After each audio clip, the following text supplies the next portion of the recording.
Продолжаем наше выживание. Кстати, пока я это записывал, меня тут чуть крипер не взорвал. Откуда-то из леса вылез. Надо навести порядок на складе. Кстати, лава пока что очень эффективно работает. Сюда руду сложу. Тоже надо рассортировать. Тут лежит всякий лут от мобов. Пока тут ко мне еще торговец пришел. Но ничего полезного, как всегда, он не продавал.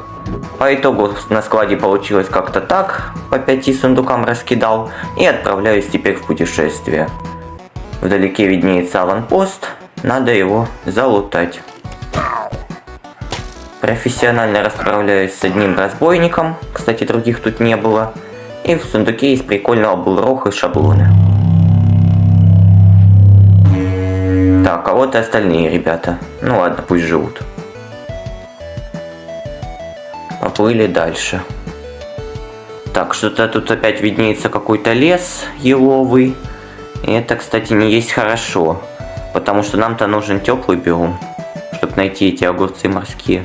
Вижу пышные пещеры, но они пока тоже мне не сильно нужны. Может, потом пригодятся. Тут нашел еще на берегу корабль. И тут вот была такая немного странная карта. С виду обычная. Написано, что карта клада, а по итогу оказалась самой обыкновенной. Странный баг. Нашел неподалеку еще один корабль. Чуть не задохнулся, пока пытался залутать. И тут почему-то тоже была такая странная карта. Непонятно. Также нашел портал под водой. Тоже залутал его. А вот тут, смотрите, океан начинает светлеть. Это значит, что возможно где-то поблизости теплый океан. А вот и, кстати, и он. Там еще монумент. Ладненько. Так, теперь надо поспать. Можно даже на дне океана. Для прикола. И вот, наконец-то, и морские огурцы. Пособирал достаточно, также еще кактусов пособирал. И вижу тут обсидиана блок. Если бы я был бы на сервере, ладно, вопросов бы не было. Но что он делает тут посреди пустыни в одиночном мире?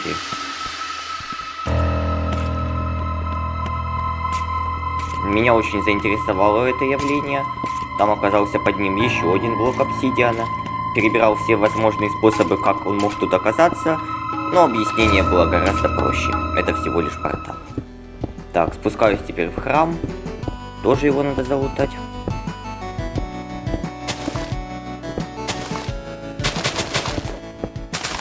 Но ничего особо полезного в сундуках, к сожалению, не было. На обратном пути нашел еще один аванпост. Профессионально расправляюсь с мародерами.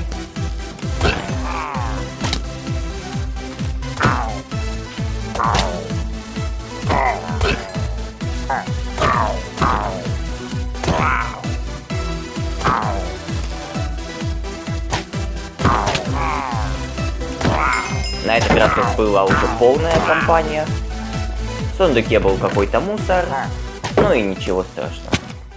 Так, этого с флагом также с новых версий можно теперь спокойно убивать.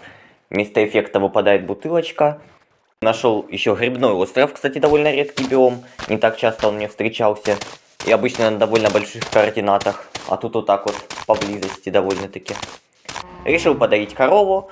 Думал, может, какое-то достижение дается. Но ничего. Отправляемся дальше. Нашел еще деревню.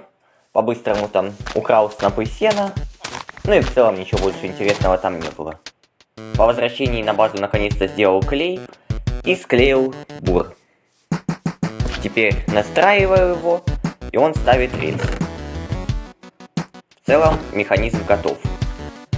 При активации он сразу же ставит первую рельсину. И когда его толкаешь вперед, он их продолжает ставить под себя. Но из-за того, что я изначально не соединил рельсы, а надо было это сделать, он поехал немного не по той траектории. Ну, в целом там надо было просто соединить изначально вагонетку с той поставленной рельсиной. Но это поправимо.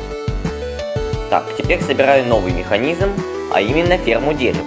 В будущем она мне понадобится. Механизм тут довольно простой. Пилы, которые стоят впереди штуковины, будут вращаться при подаче вращения на нее. Такая тут механика есть. И будут спиливать деревья. Кстати, тут дерево выпадает целиком, если срубить его ствол.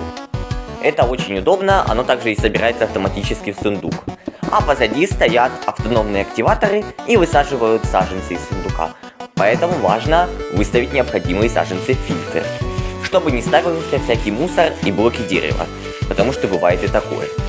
Все остальные предметы, кроме саженцев, а также лишние саженцы, будут сбрасываться в хранилище. Тут решил немного другой конструкции сделать, а потом, если что, переделаю. Далее поставил систему вывода дерева из фермы. Теперь оно будет автоматически забираться из сундуков и отправляться в хранилище. Все это теперь надо тщательно склеить.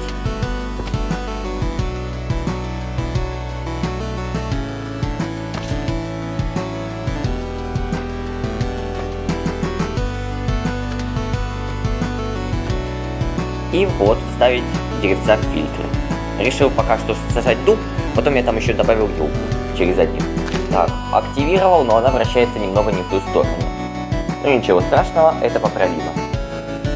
Меняем просто вал на шестеренки. Так, теперь первое дерево. Я просто забыл собрать саженцы, поэтому саженец у меня был один. Ну ничего, вырастил при помощи костной муки, и вроде бы все работает. Нашел еще саженец ели, его тоже посадил. Ну вот как-то так. Насчет эффективности пока не знаю, как-то растут они довольно медленно. Возможно, из другой конструкции или маленького размера. Ну, если что, там перестроить довольно просто. Почему я не построил ту же версию, что и у меня и была в другом мире, объясняю. У той версии были некоторые дефекты, а именно слепые зоны. И саженцы ставились не везде. Ну, то есть ферма работала в полсилы.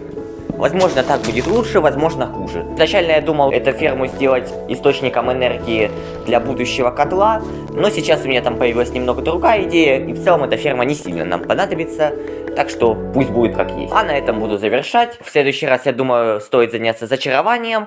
До новых встреч!